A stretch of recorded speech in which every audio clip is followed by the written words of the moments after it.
ছাৰে ভাষণ প্ৰসংগত এটা কথা কৈছিলে যে আমি অন্ধবিশ্বাস নিজেই সৃষ্টি কৰোঁ, কাৰণ সক্ৰিয়তা বঢ়োৱা ক্ষেত্ৰখনতে ইয়াৰ বেছি উৎপন্ন হয় মানে অন্ধবিশ্বাস।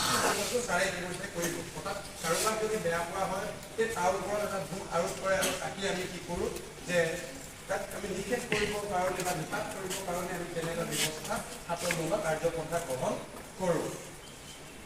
কিন্তু অন্ধবিশ্বাসনো কি? এইটো আটাইতকৈ ডাঙৰ কথা। মই ভাবোঁ যে অন্ধবিশ্বাস আহে দুটা পৰা, ঈশ্বৰ বিশ্বাসৰ পৰাই কিন্তু অন্ধবিশ্বাসৰ উৎপত্তি বুলি মই ভাবোঁ।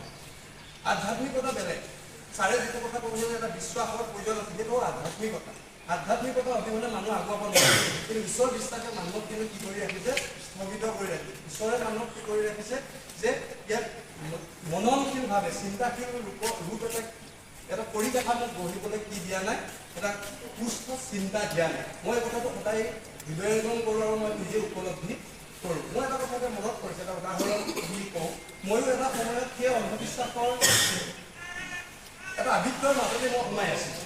এদিন মোক এজন মানুহে হাতখন চাই কৈছিলে যে তুমি ৰাজনীতিৰ লগত বহুত জড়িত হ'বা, তুমি জীৱনত চাকৰি কৰিব নোৱাৰিবা বা তুমি চাকৰি নোপোৱা।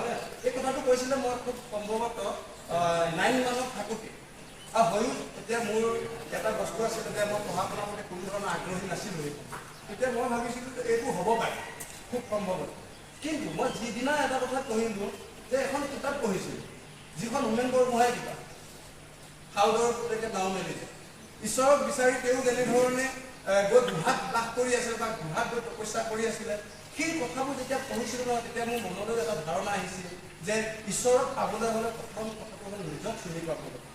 যি মানুহে নিজক নিচিনে সি কেতিয়াও ঈশ্বৰক পাব নোৱাৰে। মই যিহেতু অন্ধবিশ্বাসৰ সম্পৰ্কে ক'ম বুলি আছিলোঁ বা ক'ব বিচাৰিছোঁ, তাৰ ক্ষেত্ৰত মই এইটোকে কওঁ যে আপোনালোকে সেই আধ্যাত্মিকতাক গ্ৰহণ কৰক। আধ্যাত্মিকতা এইটো নহয় যে আপুনি ঈশ্বৰকে বিশ্বাস কৰি থাকিব লাগে।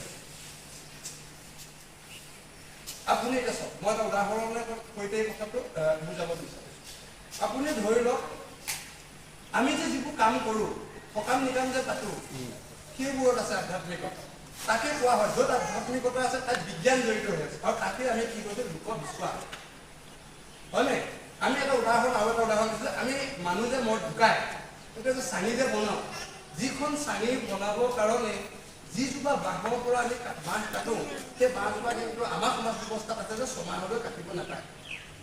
য'ত নেপায় আছে তাতেই কিন্তু বিজ্ঞান জড়িত হৈছে, কিয়নো এজোপা বাঁহৰ